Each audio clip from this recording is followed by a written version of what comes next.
श्री माता शरणम मम, श्री अरविंद शरणम मम। उपस्थित सभी मातृप्रेमी संतान को मेरा प्रणाम। यहाँ जो प्रश्न आया था, हमारे जीवन का लक्ष्य क्या है, क्या होना चाहिए, जो भौतिक आवश्यकता और आध्यात्मिक अभिप्सायों के बीच संतुलन बनाए रखे। What should be the aim of our life, which balance between materialistic needs and spiritual aspirations?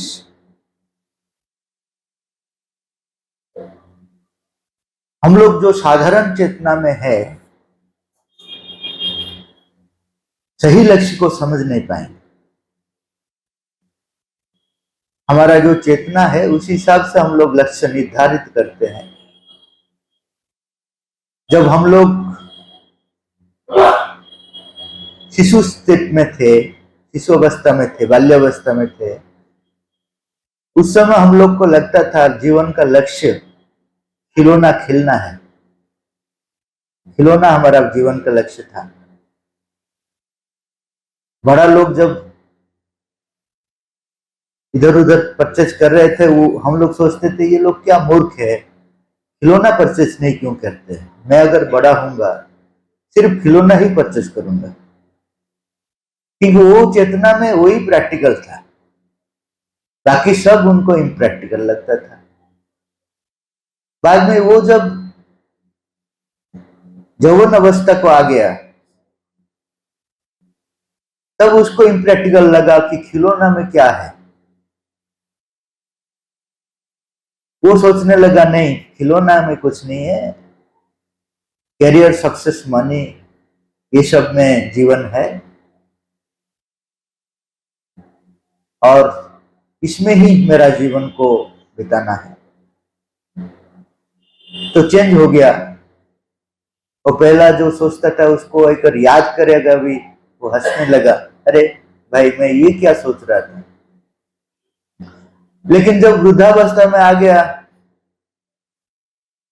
तब वो सोचने लगा कि जीवन का बाद में क्या है, क्या अभी तो मैं छोड़कर चले जाऊंगा, बाद में और कुछ है क्या। तो वो फिलोसोफर बन जाता है जब वो वृद्धावस्था में आ जाता है। उसका पहले उसको अगर बोलेंगे तो उनको इम्प्रैक्टिकल लगेगा वो फिलोसफी है सब। अरे भाई यहाँ तो आए हो एंजॉय करने के लिए, ये फिलोसफी का बात क्यों बोल रहे हो, कल क्या होगा किसको पता, अभी जिंदगी का ले लो मजा। लेकिन जब बुढ़ापा में आ जाते हैं हम लोग, वो सब इम्प्रैक्टिकल लग जाता है। हम लोग को अभी रियल लगता है कि जीवन का बाद में कुछ है क्या, क्योंकि मरना ही है। तो उसके लिए हम लोग को यहाँ कुछ करना है क्या। तो कुछ लोग बोलते हैं पुण्य अर्जन करना है, तो तीर्थ यात्रा शुरू होता है बुढ़ापा में, इंडिया सारा घूमने लगते हैं पुण्य अर्जन करने के लिए। शायद कुछ पुण्य मिल जाएगा तो वहां जो दूसरा लोक है वहां घर पर मिल जाएगा रहने के लिए। तो हम लोग जो साधारण चेतना, ये तीनों भी साधारण चेतना है। जब हम लोग बच्चे थे उस समय जो सोच रहे थे, जब हमारा यूथ एज आ गया उस समय जो सोच रहे हैं, जो बुढ़ापा में आ गए हम लोग उस समय में भी जो सोच रहे हैं, ये सब साधारण चेतना का बात। तो चेतना का जो परिवर्तन, इसलिए माता जी का एक मैसेज है, to grow in consciousness is the aim of life. आपका चेतना में जितना ग्रोथ होता है उतना आपको सही लक्ष्य क्या है पता चलता है। उससे पहले अब अगर कुछ भी बोल देंगे वो इम्प्रैक्टिकल लगेगा।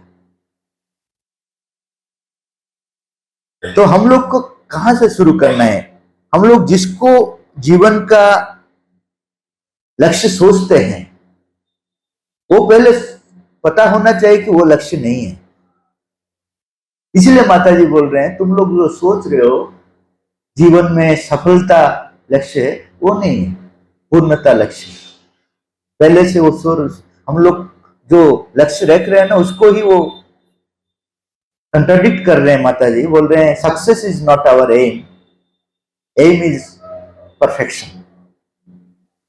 क्यों सक्सेस नहीं है? हर आदमी तो सक्सेस का पीछे भागता है, लेकिन माता जी क्यों ऐसे बोले कि success is not our aim but perfection? Success का मतलब क्या है? सक्सेस का मतलब हम लोग एक नैरो एम रखते हैं, लेकिन भगवान हमके लिए एक इनफाइनाइट एम रखा है, तो हम लोग ही उनको स्क्वीज कर देते हैं। जब हम लोग एक सक्सेस को सामने रखते हैं तो हमारा पॉसिबिलिटी को ही हम लोग स्क्वीज कर देते हैं। जो फिक्स करते हैं वो एक्सटर्नल सर्कमस्टेंसेस के हिसाब से हम लोग फिक्स करते हैं। अभी क्या डिमांड में है? हाँ, डॉक्टर बनने से अच्छा पैसा मिलता है, प्रेस्टीज मिलता है, ये सब जो बाहर का सिचुएशन है ना, और मेरा जो मेंटर सब है वो लोग क्या किया है, वो लोग हम लोग को एडवाइस देंगे, अरे भाई मैं ऐसा किया, ऐसा क्या, ऐसा होना चाहिए, नहीं चाहिए, ऐसा होना चाहिए। ये सब हमारा अंदर में घुस जाता है। टीवी देख देते हैं और कहाँ भी कुछ देख देते हैं। ये सब का इफेक्ट हमारा आ जाता है लक्ष्य को निर्धारण करने के लिए कि ये मैं बनूंगा। टोटली एक आर्टिफिशियल चीज को हम लोग रखते हैं और उसमें सफल होने के लिए ट्राई करते हैं। इसलिए हमारा जीवन टोटली आर्टिफिशियल बन गया। सिर्फ हमारा नहीं, हमारे बच्चों लोग को भी ऐसा ही बना देते हैं। हमको पता नहीं है, अगर उसको पता होगा तो भी हम लोग उनको बोलते हैं नहीं नहीं वो नहीं है। सफलता हमारा लक्ष्य नहीं है, क्योंकि हमारा पॉसिबिलिटीज इनफाइनाइट है। अगर हम लोग स्क्वीज कर देते हैं तो हमारा पॉसिबिलिटी उस जन्म में व्यर्थ हो जाता है। मैं एक एग्जांपल दूं। एक जमींदार था, उनका बहुत बड़ा लैंड प्रॉपर्टी था,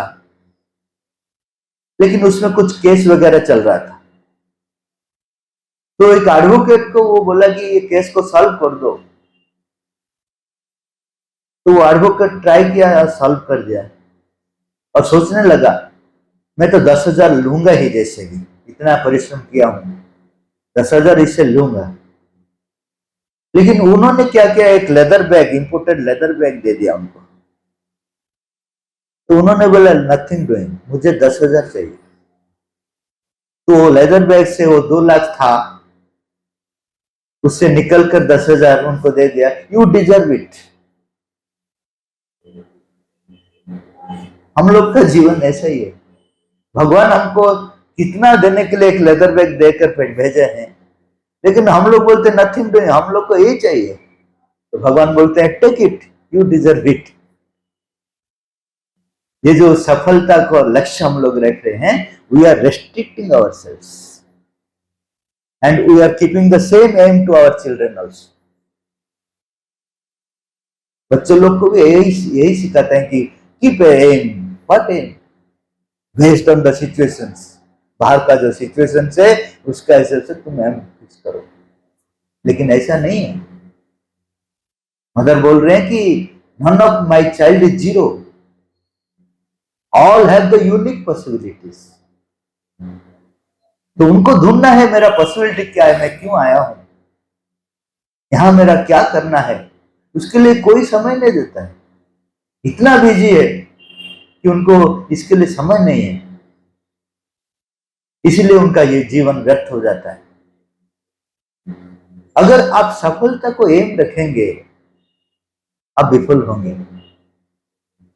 क्यों? सफलता जो एम रखता है, विफलता का भय उनका अंदर में आता है, विफल हो जाऊंगा क्या। और माता जी बोल रहे हैं the thing you fear that happens in your life. जिस चीज के लिए तुम्हारा अंदर में भय आता है, वही चीज तुम्हारे जीवन में होता है। मैं फेलुर हो जाऊंगा क्या, हो जाऊंगा क्या, मेरा जो अंदर में जो फियर आता है वही फेलुर को लेकर आ जाता है मेरा जीवन।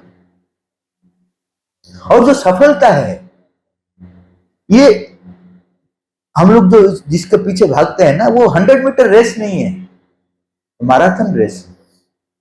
जो 100 मीटर रेस में पहले से ही वो उनका एनर्जी यूज कर देगा, क्योंकि बहुत पास है लक्ष्य वहां पहुंचने के लिए।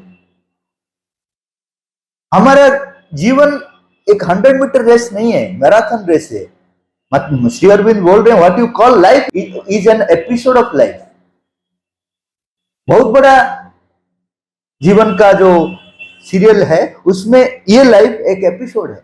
हर चीज इस लाइफ में तुम लेकर आना चाहते हो। एक बहुत बड़ा सीरियल में अगर हर चीज एक ही एपिसोड में हो जाएगा, कैसा होगा वो एपिसोड?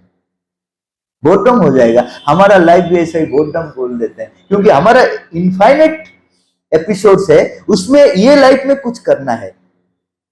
वो सफल नहीं है, वो कुछ करना है, उसका सफलता लास्ट तक वेट करना है। इसलिए मैराथन रेस इसको बोलते हैं। इसलिए हम लोग जब जर्नी में जाते हैं तो इतना व्यस्त नहीं होंगे कि मुझे कुछ भी अचीव करना है, कुछ दिखाना है।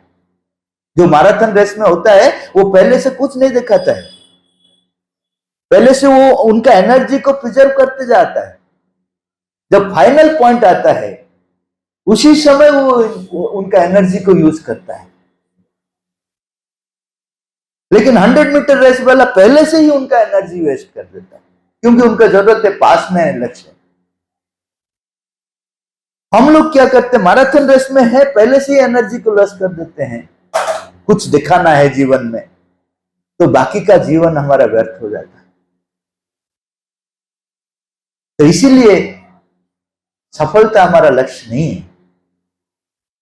और एक पॉइंट है, एक बहुत बड़ा बिल्डिंग तैयार हो रहे हैं, तैयार हो जाने के बाद तो पेंटिंग करेंगे, या एक छोटा सा इतना हो गया पेंट कर देंगे, उसका बाद पेंट करेंगे, ऐसा होता है क्या? फिनिशिंग कब होता है? कंप्लीट बिल्डिंग कंप्लीट होने के बाद। तो हमारा जो लाइफ है वो डिफरेंट फेजेस का थ्रू में जाता है। हम लोग इमीडिएटली पेंट करना चाहते हैं, देखो मेरा लाइफ कितना ब्यूटीफुल है, दिखाना है ना सबको। अरे भाई, तुम्हारा जीवन का ये प्रारंभ बिंदु है, उसमें तुम बनाते जाओ। That is called perfection. Perfection में कुछ दिखाना नहीं चाहिए, अपने आप को बनाओ। जो तुम कर रहे हो उसमें तुम खो जाओ। कोई देखता है, कोई नहीं देखता है, कोई तुमको नोबेल प्राइज देता है कि नहीं देता है, मैटर्स लिटिल।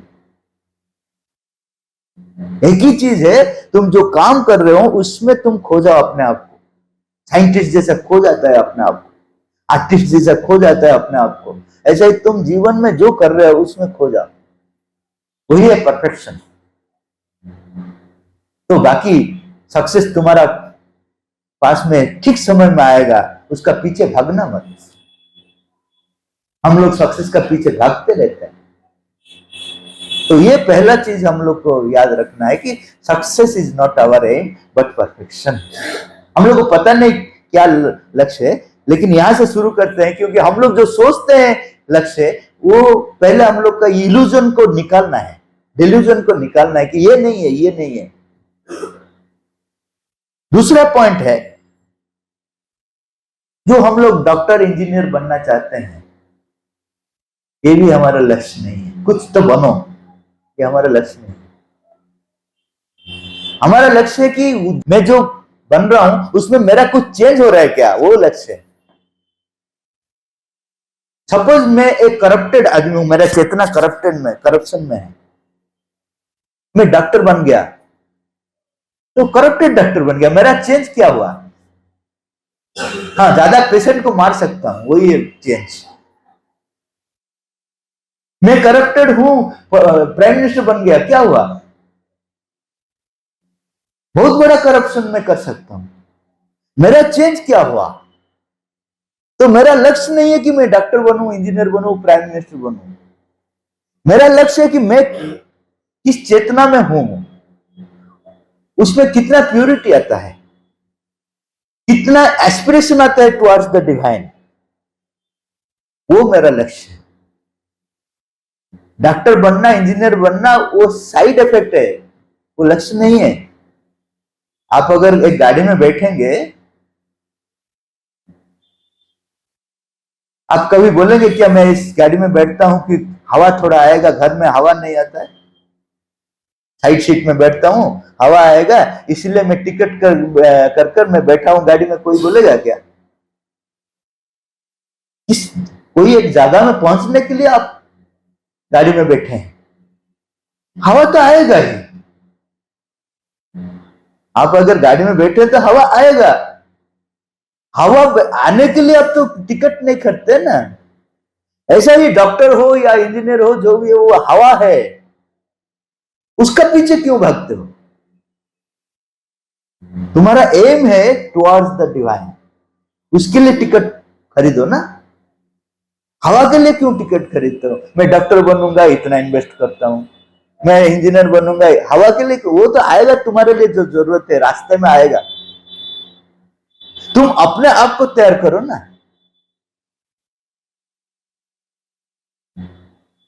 जो जरूरत है तुम्हारा पास नॉकिंग करेगा, मैं कम इन साथ, आपको उनका पीछे भागना जरूरत नहीं, क्योंकि माता जी बोल रहे हैं जिस पर्पज के लिए हम लोग आए हैं उसको कोई रिप्लेस कर नहीं पाएगा। तुम्हारा लिए ही वो कंपटीशन नहीं है, all are unique, none else can replace them. तो उसके लिए इतना भागना दौड़ना क्यों है? क्योंकि वो प्लेस मेरा ही रिजर्व्ड है और कोई आदमी उसको ले नहीं सकता। लेकिन हर आदमी आर्टिफिशियली अपना प्लेस को छोड़कर दूसरा के पीछे भागता है। असल पोस्ट खाली है जिसके लिए वो आया है, बाकी उस दूसरा जगह में वो भागने लगता है। हर आदमी को भागना देखते हैं, कहां ज्यादा आदमी है वहीं पे चलते हैं। एक बार क्या हुआ, तिरुपति में 2 लाइन है, एक है पेड लाइन है, एक है फ्री लाइन है। हर आदमी सोचा कि जल्दी चले जाएंगे, इसलिए हर आदमी पेड लाइन में है, फ्री लाइन खाली है। तुम जिस पर्पज के लिए आए हो वो खाली है, जिसका पीछे भागते हो वह कंपटीशन है, वो तुम्हारे लिए नहीं है। तो ये सब इल्यूजन्स एंड डेल्यूजन्स के पीछे भागना मत।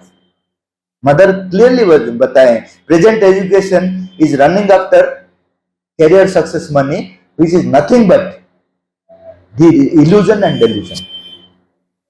इल्यूजन एंड डेल्यूजन के पीछे मनुष्य भागते रहता है। वो तो भागता है लेकिन उसका साथ उनका जो संबंधित पर्सन है उसको भी भगाता है, तुम भी दौड़ो मेरा साथ। इसको पता नहीं क्यों भागता है लेकिन भागते रहते हैं। तीसरा जो हमारा हम लोग लक्ष्य रखते हैं वो है इंद्रिय सुख। हम लोग इधर आए हैं इंद्रिय सुख भोगना, जितना भी भोग सकोगे। विवेकानंद ने बोले हैं अगर इंद्रिय सुख हमारा लक्ष्य होता तो मनुष्य रहने का जरूरत नहीं होता, क्योंकि जानवर का पास इंद्रिय सुख का कैपेसिटी ज्यादा है मनुष्य से। अगर एक गाय घास खाता है तो दिन भर खा सकता है, आप रसगुल्ला कितना समय खा सकते हैं? बोलिए, 1 2 3 4 5 6 7 8, उसका बाद आपका कैपेसिटी ही नहीं है। अगर इंद्रिय सुख हमारा लक्ष्य होता तो जानवर तो अच्छा ही जीवन था, तो मनुष्य हुआ क्यों? इसलिए कि वो हमारा लक्ष्य नहीं है, इंद्रिय सुख हमारा लक्ष्य नहीं है, हम उससे निकल आए हैं, जानवर से निकल आ गए, मनुष्य हो गए और कुछ करने के लिए। इंद्रिय लक्ष्य हमारा लक्ष्य तो वो भी हमारा लक्ष्य नहीं है। जो लक्ष्य हम लोग जीवन में रखते हैं वो लक्ष्य नहीं है। शांति भी हमारा लक्ष्य नहीं है, माता जी बोल रहे हैं। क्यों? क्योंकि शांति क्या है तुमको पता नहीं, लक्ष्य क्या रखते हो। कुछ आदमी बोलेंगे मैं सोने से बहुत शांति में है, तो सो जाओ। मरना क्या है, अच्छा से सोना है और क्या। शांति वही है, लोग भी बोलते हैं मरने से शांति मिलता है। शांति का अर्थ तो पता नहीं है, शांति कैसा लक्ष्य रखोगे? कोई आदमी इसको मानने से उसको बोलता है मेरे शांति मिला, कोई बोलता है मटन खाने से शांति मिलता है। अरे भाई शांति क्या है? इसलिए शांति लक्ष्य नहीं है, इट इज ए कॉन्सिक्वेंस, लक्ष्य नहीं है। आप अगर भगवान को चाहेंगे, उसका कॉन्सिक्वेंस रिजल्ट है शांति। ऑटोमेटिकली वो आएगा आपका घर में, वो हवा जैसा आएगा। समुद्र का पास आप जितना जाएंगे, समुद्र का हवा आपका पास आएगा। भगवान के पास आप जितना जाएंगे, उतना शांति आनंद सब आपके पास आएगा। उसको लक्ष्य रखना नहीं है, भगवान लक्ष्य है। ये क्लैरिटी होना चाहिए। भगवान लक्ष्य है, उसका परिणाम शांति है।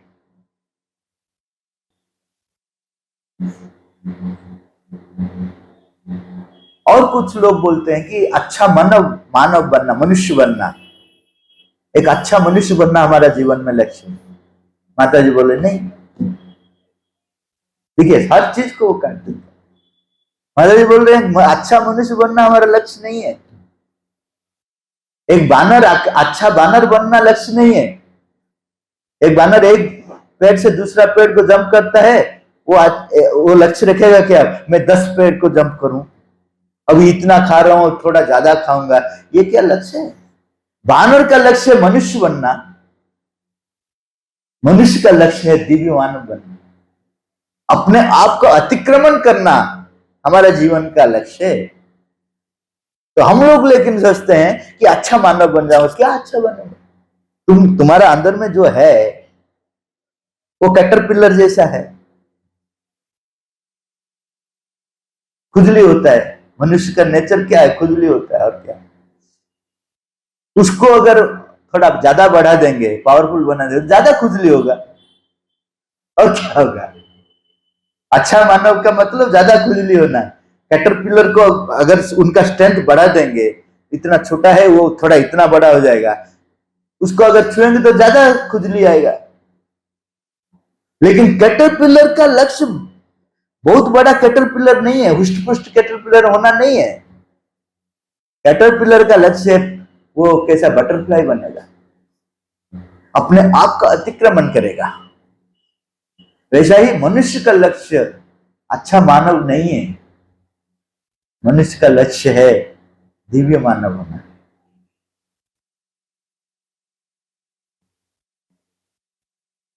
उसका बाद और बहुत बड़ा चीज को माता जी क्रॉस कर दिया, मुक्ति निर्वाण हमारा लक्ष्य नहीं है। जीवन से मुक्ति नहीं, जीवन में मुक्ति। हम लोग अभी तक क्या करते हैं, जीवन व्यर्थ है, इससे छोड़ो, यहीं पे कुछ नहीं है, इसको छोड़ो, ऊपर चले जाओ। श्री अरविंद माता जी बोल रहे, कोई भी ऊपर नहीं जा पाएगा, उसको फिर आना पड़ेगा।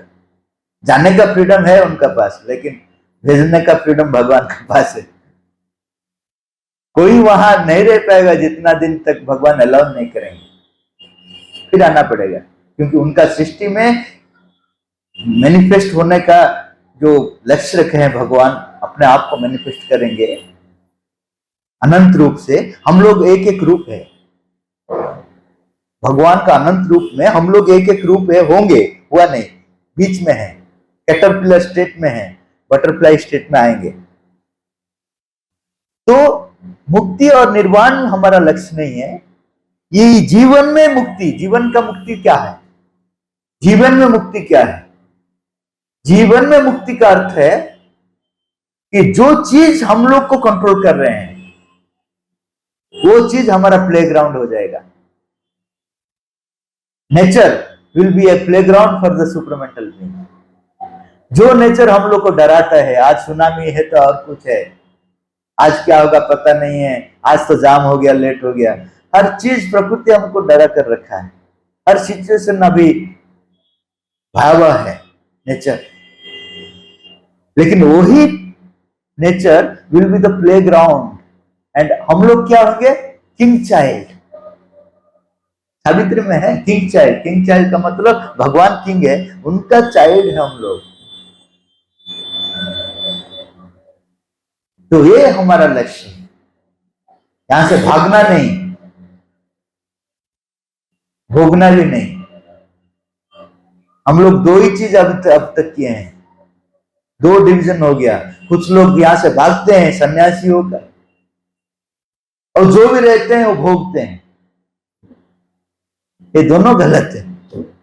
ना भागना है ना भोगना है, लेकिन जहां है वहीं जागना है, भगवान को परिप्रकाश करना है, यही है जीवन का लक्ष्य। तो ये जो नया चीज श्री अरविंद माता जी बोल रहे हैं कि जीवन में भगवान को परिप्रकाश करना, यही है जीवन का लक्ष्य। इसके लिए चेतना को आगे लेना है। To grow in consciousness is the aim of our life. तो कैसे हम लोग ग्रो करेंगे?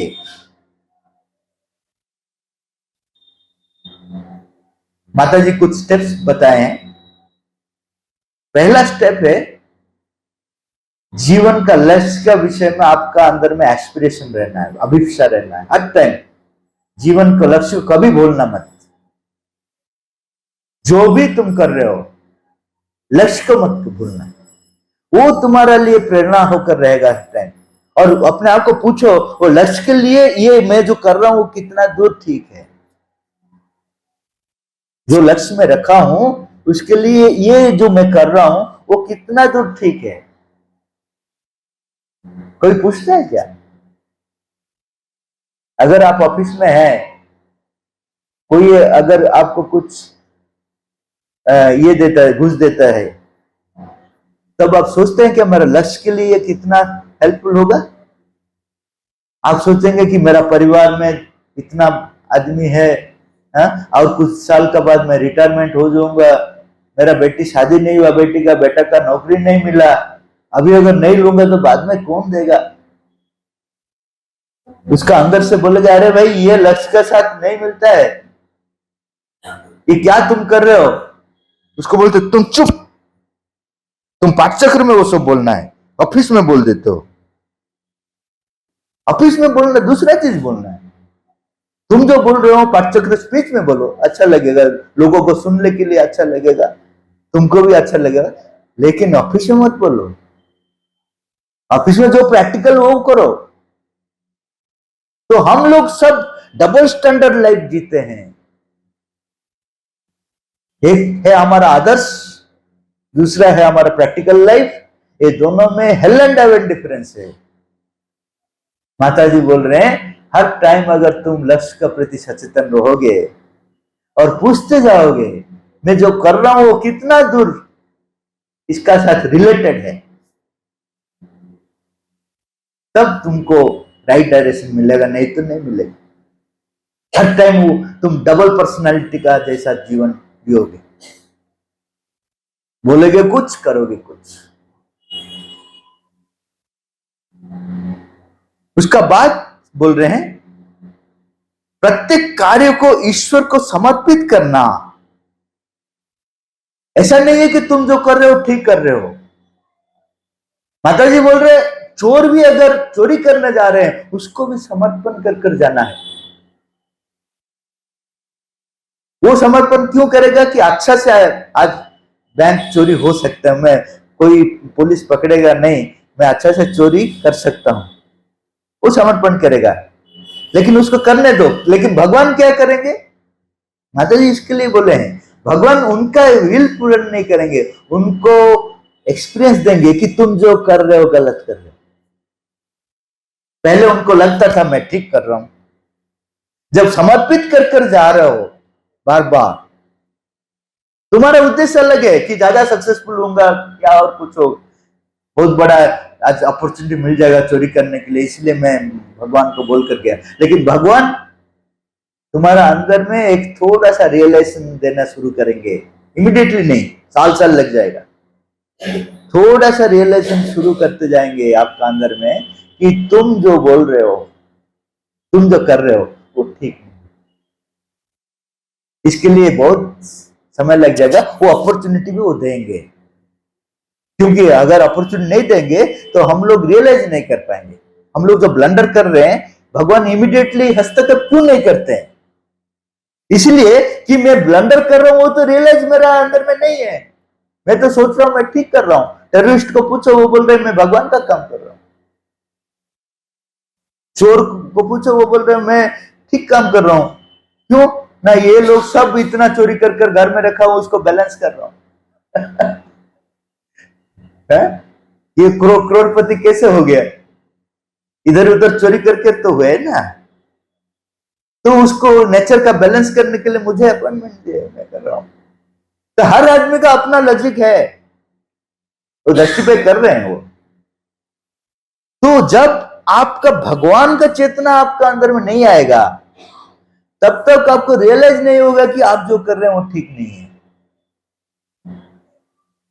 आश्रम में एक बार क्या हुआ, एक साधक हर टाइम झूठ बोल रहा था माता जी को, दूसरों को नहीं, सिर्फ माता जी को, जो हेड ऑफ द डिपार्टमेंट था, माता जी को अगर फॉल्स रिपोर्ट दे रहे थे।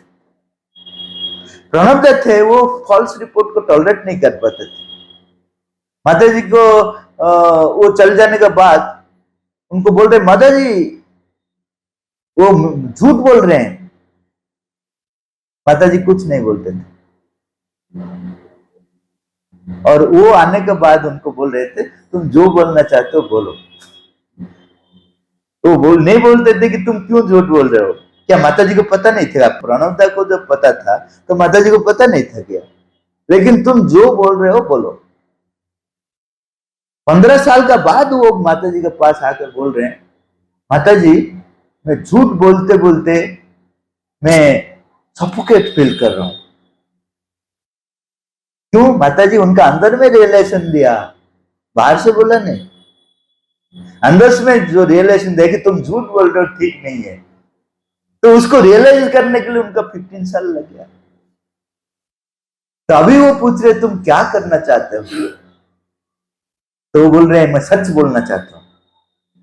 माता जी बोल रही इतना इजी नहीं है, क्योंकि इतना साल तुम झूठ बोलते आ रहे हो, लेकिन तुम ट्राई करो, मेरा ब्लेसिंग तुम्हारा साथ है।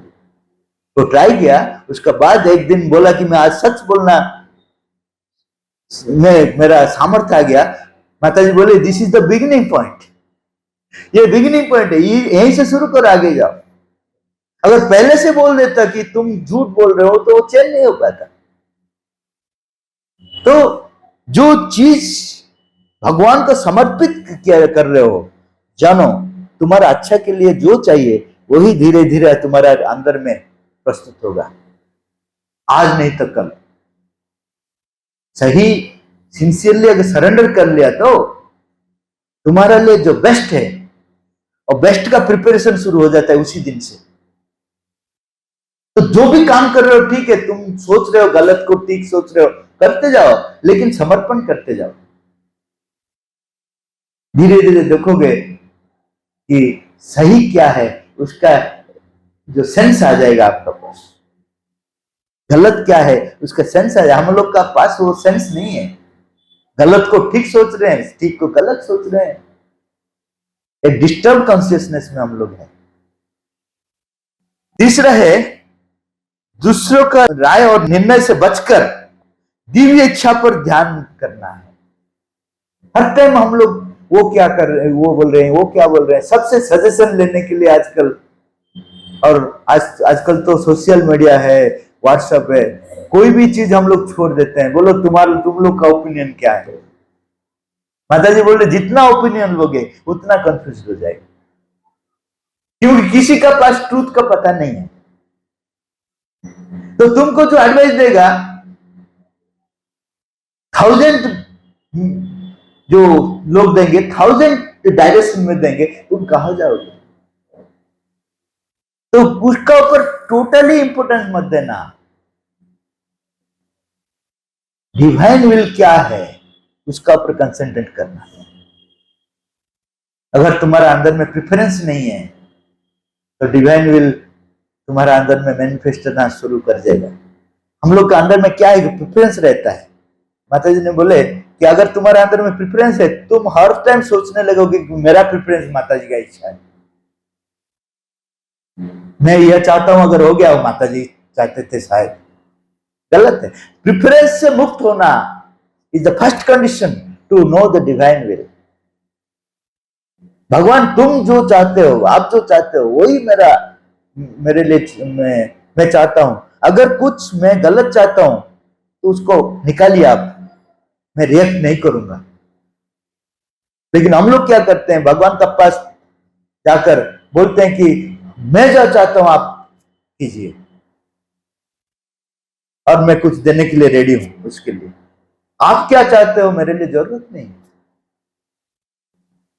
तो हर टाइम डिफरेंट लोग का जो ओपिनियन है उसका ऊपर इंपॉर्टेंट मत देना,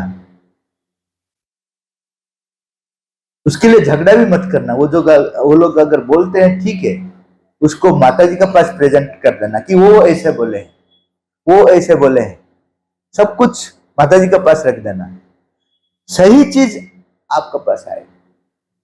और माता जी बोल रहे जब आप बात कर रहे हैं ना दूसरे आदमी के लिए, डायरेक्ट मत बात कीजिए, इन बिटवीन मुझे प्लेस कीजिए, transparent body of the mother, उनका थ्रू में देखिए उनको। तो क्या आएगा, फिल्टर प्रोसेस शुरू हो जाएगा। आपका जो गलत चीज है उनका पास नहीं जाएगा, उनका जो गलत चीज है आपका पास नहीं आएगा। ये बहुत प्रैक्टिकल प्रैक्टिसेस आपको करना है, करने से हम लोग लक्ष्य की तरफ में जा सकते हैं। तीसरा है पूर्ण शांति से दिव्य शक्ति को प्रगति का मार्गदर्शन करना देना। जब आप प्रेयर कर रहे हैं, एस्पायर कर रहे हैं, दिव्य शक्ति आता है हम लोग को मार्गदर्शन दिखाने के लिए। उस समय कंप्लीट शांति अगर नहीं रहेगा, हम लोग व्यस्त अगर रहेंगे, ये क्यों नहीं होता है, वो क्यों नहीं होता है, तो टोटल चीज डिस्टर्ब हो जाएगा। टोटल चीज आप सही में भगवान क्या चाहते हैं वो देख नहीं पाएंगे। पानी अगर हलचल होता है, आपका मुंह दिखिए कैसा दिखेगा,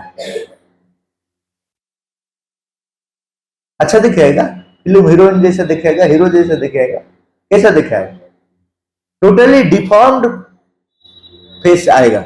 ऐसा ही जब हम लोग विचलित होंगे, भगवान जो करना चाहते हैं वो सही ढंग से आप देख नहीं पाएंगे, जान नहीं पाएंगे।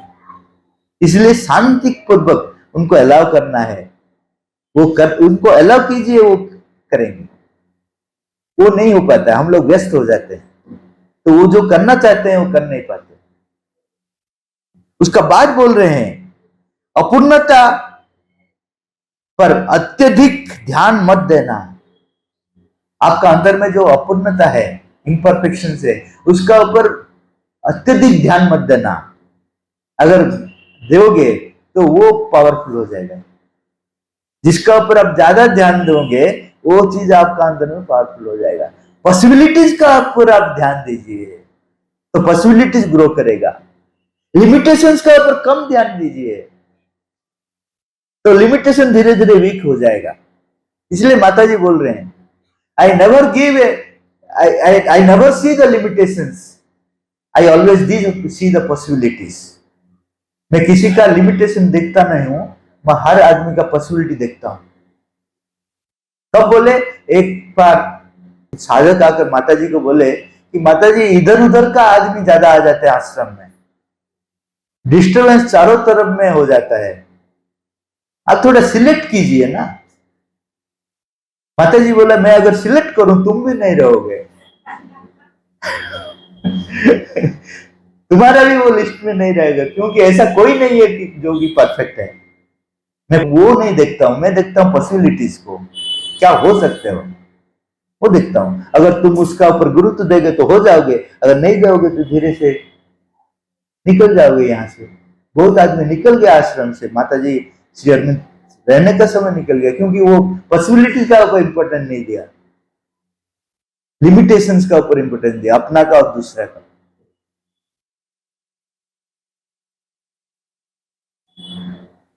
जीवन का जो भी परिस्थिति आता है वो हमारा विश्वास, अभिप्सा और धैर्य को बढ़ाने के लिए आता है, लेकिन हम परिस्थिति से भागते हैं। माता जी बोल रहे कभी भी कोई भी परिस्थिति तुम्हारा खराब चीज करने के लिए नहीं आता। बाहर से लगता है वो खराब है, लेकिन ऐसा कोई भी परिस्थिति नहीं है जो तुमको तैयार नहीं करेगा। जो भी होस्टाइल अटैक भी अगर सही स्पिरिट में फेस करोगे तो तुम्हारा कैपेसिटी बढ़ जाएगा। तो एक्चुअली जो परिस्थिति आता है ना, परिस्थिति में जो डिफिकल्टीज आता है वो डिफिकल्टीज नहीं है, उन्हीं का अंदर में ही अपॉर्चुनिटी है। अगर डिफिकल्टी सोचते हो तो डिफिकल्टी बन जाता है, लेकिन डिफिकल्टीज को अगर आप फेस करते हो तो अपॉर्चुनिटी बनता जाता है। एक बार अलेक्जेंडर एक शिल्पी के पास गए थे, वो एक मूर्ति बनाया है, लेकिन एक विचित्र मूर्ति है, क्योंकि मुंह है, मुंह का ऊपर जो ये क्या क्लॉथ डाल दिया है, और पैर जो है, पैर का नीचे में दो ये है, विंग है। तो वो देखा कि ये विचित्र मूर्ति है, जिसका क्या अर्थ होगा। तो उनको पूछा कि ये जो मूर्ति तुम विचित्र मूर्ति बनाए, इसका नाम क्या है। तो उन्होंने बोला अपॉर्चुनिटी, सुजग। कैसा ना, सुजग हर टाइम अपने आप को हाइड कर कर आता है, इसलिए मैं उनका ऊपर क्लॉथ डाल दिया। प्रॉब्लम का रूप में आता है वो, हर टाइम अपॉर्चुनिटी एक प्रॉब्लम का रूप में आता है। तो हर आदमी वो प्रॉब्लम को भगाता है, ज्योतिष का पास जाकर और किसका पास जाकर उसको भगाता है, उसका साथ वो अंदर में जो अपॉर्चुनिटी वो भी भाग जाता है। लेकिन जिसको पता होता है ये प्रॉब्लम नहीं है, इसका अंदर में अपॉर्चुनिटी है, तो पैर का नीचे जो विंग्स है ना, वो चलेगा नहीं, वो उड़ेगा। यही है इसका मतलब। तो कोई भी परिस्थिति खराब नहीं है, जिसका एटीट्यूड ठीक है, वो परिस्थिति का सम्मुखीन होगा तो उससे ऊपर उठ जाएगा।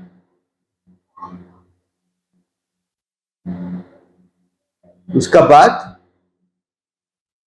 आदर्श जो श्री अरविंद का है, वो सामूहिक स्तर में लाने के लिए साधना केंद्र बनाना है, क्योंकि ये अकेला लड़ने का चीज नहीं है। ये हम लोग अभी तक समझा नहीं। हम लोग बोलते हैं कि घर में रहकर कर नहीं सकते क्या, घर में वो व्यवस्था नहीं है। जैसा बच्चों को आप स्कूल क्यों भेजते हैं, घर में क्यों नहीं देखते हैं? बोलिए, एक प्रोडक्ट आप एरोप्लेन घर में मैन्युफैक्चर कर सकते हैं क्या? घर में नहीं होगा क्या? आप जो पूछ रहे हैं, मैं बोल रहा हूं घर में एक एरोप्लेन मैन्युफैक्चर करो ना, उसकी एक व्यवस्था है। चारों तरफ में भगवान है, लेकिन जहां व्यवस्था है वहीं पे आप बेनिफिट ले सकते हैं। जैसा हवा चारों तरफ में है, रास्ते में पंचर हो गया, वहीं से हवा भर सकोगे क्या? जाना पड़ेगा दुकान को, जहां व्यवस्था है वहीं पे भरेगा। तो ऐसा ही माता जी बोल रहे हैं, एक कलेक्टिव साधना केंद्र बनाना है, जहां कलेक्टिवली आप लोग जियोगे। ऐसा नहीं घर से आकर यहां रहेगा, ऐसा है कि एक जगह ले जाना है, एक विस्तृत जगह ले जाना है, जो जो तुम्हारा अंदर में रियलाइजेशन करने के लिए इच्छा होता है, उसका प्रैक्टिकल फॉर्म देना है। उसके लिए अपॉर्चुनिटी रहना चाहिए, उसको बोलते हैं साधना केंद्र।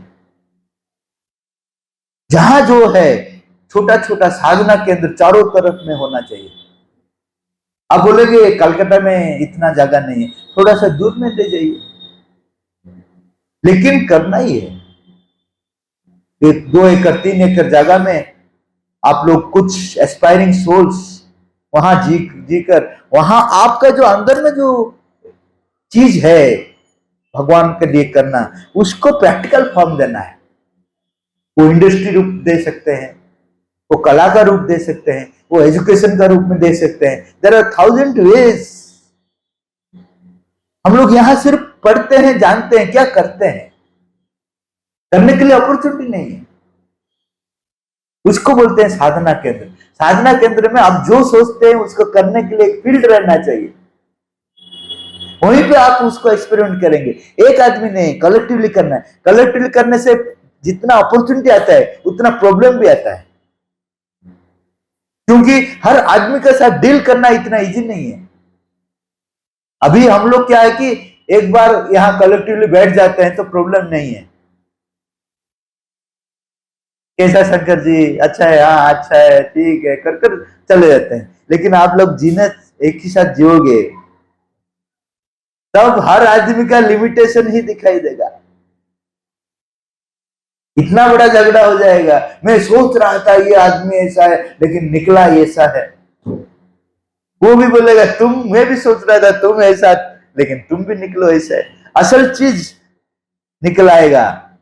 वो पहला फेज है। माताजी को एक साधिका ने बताया, मैं जब आश्रम में आया मुझे स्वर्ग जैसा लगा, हर आदमी अच्छा लगा, लेकिन कुछ साल का बाद देखा कि ये लोग ऐसा नहीं है। माताजी बोला वहां रुक मत, और थोड़ा आगे जाओ, देखोगे हर आदमी का अंदर में मैं हूं, स्माइल कर रहा हूं, तब ये लोग भी अच्छा लगेंगे। वो अपना प्रकृति में है, वो प्रकृति उनका असल डेफिनेशन नहीं है, उसका अंदर में मैं हूं असल डेफिनेशन। तो 3 स्टेज है। पहला है आपको अच्छा लगेगा क्योंकि आप मिलते नहीं, मंथली 1 बार और 2 बार आ जाते हैं, हेलो हाई कर कर चले जाते हैं, तो सब अच्छा लगता है। यहीं पे तो ऐसा ही होता है ना, अभी आ गए फिर कब मिलेंगे आप, और 1 महीना 2 महीने के बाद आप मिलेंगे, तो क्या झगड़ा कहां होगा। एक आदमी बोला मैं किसी का साथ झगड़ा नहीं करता हूं, तो उनको पूछा कि आप अब तुम कहाँ हो, मैं हिमालय में हूँ। हिमालय में किसका साथ झगड़ा करोगे अरे मार्केट प्लेस में हो गए तो झगड़ा होगा ना, वो तो हिमालय में है, किसका साथ झगड़ा करेगा। तो यहां पे रहकर अगर झगड़ा नहीं करते हो तो वही सिद्धि है। कोई नहीं है तो किसका साथ तुम झगड़ा करोगे। तो इसके लिए साधना केंद्र का आवश्यक है। पास में अगर नहीं हो पाता है तो थोड़ा दूर में करना ही है। उसको एस्पायरिंग सेंटर बोला जाता है। वो एस्पायरिंग सेंटर जो कलेक्टिव सेंटर होता है ना, उससे निकलेगा नोस्टिक सोसाइटी। श्री अरविंद का जो विजन है नोस्टिक सोसाइटी, उससे निकलेगा। नोस्टिक सोसाइटी से निकलेगा अतिमानव। ये प्रोसेस है। हम लोग पहला स्टेप में ही रह गए, पाठ चक्र स्टडी सर्कल में ही रह गया। उसका ऊपर का जो जाना है, जो साधना केंद्र बनाना है, साधना केंद्र से फिर निकलेगा नोस्टिक सोसाइटी, नोस्टिक सोसाइटी से फिर निकलेंगे अतिमानव। ये सब रह गया, तो सबको करना ही है, हम लोग को ही करना है, और कौन करेगा। आप बोलेंगे कि इतना ताकत मेरा नहीं है। आपका ताकत से कुछ भी नहीं होगा, ये भी नहीं हुआ, जितना भी है माता जी का ग्रेस से हुआ। आप अगर सोच रहे हैं कि आपका ताकत में हो गया तो आपसे बहुत बड़ा मूर्ख कोई नहीं है तो ये अगर माता जी कर पाए, माता जी के लिए वो करना क्या मुश्किल है बोलिए। ये करना जितना है माता जी के लिए, वो करना ही उतना है। उनके लिए क्या है। एक बार आश्रम में पेपर इंडस्ट्री बनने का पहले उदार जी को माता जी, उधर जी उनका प्रपोजल दिया कि यहाँ पेपर इंडस्ट्री करेंगे। माता जी 1 रुपया दे दिया, करो। तो उन्होंने कर दिया। बाकी साधक ने आश्चर्य हो गया, 1 रुपए में कैसे इतना बड़ा इंडस्ट्री बन गया। माता जी को जाकर पूछा कि आप 1 रुपये दे, वो इतना बड़ा इंडस्ट्री कैसा बना दिया। माता जी बोला वो बना है, उनको पूछो। तो हर साधक जाकर उदार जी को पूछा कि आप 1 रुपया माता जी दिए हैं, उसमें इतना बड़ा इंडस्ट्री कैसा बना दिया। तो उन्होंने, वो सीरियस बन हो गए, बोले who said that is 1 rupee, that is the token of grace, that grace which has created whole universe can not create a factory. वो टोकन ऑफ ग्रेस है, तुम लोग उसको 1 रुपया देखते हो, इसलिए तुम्हारा हाथ में कुछ नहीं होता। मैं देखता हूं कि वो token of grace, that grace which has created whole universe can not create a factory. तो ये फेथ अगर आप लोग का अंदर में आएगा तो आप कभी नहीं बोलेंगे कि हमारा हाथ में नहीं होगा। क्योंकि आप जब बोलते हो तब आपका ईगो बोलता है। आप नहीं करेंगे, आप सिर्फ माता जी को अलाउ करेंगे, एस्पायर करेंगे। दिन रात आप उनका पास बोलेंगे कि माता जी आप जो चाह रहे हैं उसके लिए मैं योग्य कैसा बनूं? तो बनाएंगे। अगर भगवान वानर सेना को बना दिया इतना बड़ा काम में, हम तो उनसे अच्छा है ना, हम क्यों बनेंगे नहीं? लेकिन हम लोग कन्विंस्ड है कि मेरा इतना पावर है, मैं इतनी इसमें क्या कर पाऊंगा, ये गलत है। जो बानर, एक बानर को जब किसी ने बोला तुम मूर्ख हो, क्या है? अरे तुम किसका साथ झगड़े कर रहे हो? वो हर रोज सुबह 10 बानर को ब्रेकफास्ट करता है, 20 बानर को वो डिनर में खाता है, तुम उसका साथ लड़ रहे हो? तुम्हारा कॉमन सेंस है क्या? तो बोला मैं तो बानर नहीं हूं। तो बोला क्या है? तो मैं राम सेना हूं। वो बानर को खा सकता है लेकिन राम सेना को नहीं खा पाता। मैं अपने आप को क्या सोच रहा हूं? मैं अपने आप को निराकार सोच रहा हूं या मातृ संतान सोच रहा हूं? अगर मातृ संतान सोच रहा हूं, कोई भी शक्ति मुझे टच नहीं कर पाएगा। दृश्यमान अदृश्यमान इस जगत में और कोई भी जगत है तुमको स्पर्श नहीं कर पाएगा, क्योंकि तुम मातृ संतान हो। लेकिन अगर तुम निराकार हो तो हर आदमी तुमको प्रॉब्लम क्रिएट करेगा। तुम्हारा ईगो क्या है? तो यही चीज जीवन का लक्ष्य है, ग्रो इन कॉन्शियसनेस। उसका जो फाइनल स्टेज अभी तक है वो है जो साधना केंद्र बनाना है। कलेक्टिवली माँ का जो आदर्श है उसको मैनिफेस्ट करना है। यहां एक चीज आपका पॉजिटिव है, क्योंकि यूथ कनेक्टेड है, आप उन लोग को लेकर ये काम कर सकते हैं, मेरा जो फीलिंग है। क्योंकि मैं ज्यादा से ज्यादा इंडिया सारा घूम गया, हर जगह में यूथ का शॉर्टेज है। कुछ एजेड लोग बैठे हुए हैं, वेट कर रहे हैं कब जाएंगे तो वो लोग को बोलेंगे तो क्या करेंगे वो लोग? तो यहां मैं देख रहा हूं कि आप लोग यूथ का साथ काम कर रहे हैं, तो यहाँ पॉसिबिलिटी है, इसलिए मैं इसको ऊपर ज्यादा स्ट्रेस दिया हूं कि कुछ कीजिए। ये जो कल यूथ आएंगे ना, ये साधना केंद्र के बारे में बताइए उन लोग कुछ शुरू करना चाहिए। उसी में टाटा बिरला आएगा, वो साधना केंद्र में अब अडानी अंबानी आएगा। वो अडानी अंबानी क्या कर रहे हैं? अपने के लिए कर रहे हैं, हम लोग माता जी के लिए करेंगे। वही बड़ा बड़ा इंडस्ट्री माता जी के लिए करेंगे। हर एक्टिविटी वो साधना केंद्र में आएगा, लेकिन एक ही पर्पज है, माता जी के लिए करेंगे, हमारे स्वार्थ के लिए कुछ नहीं करेंगे। तो समय आ गया, वो चीज यहीं पे कीजिए।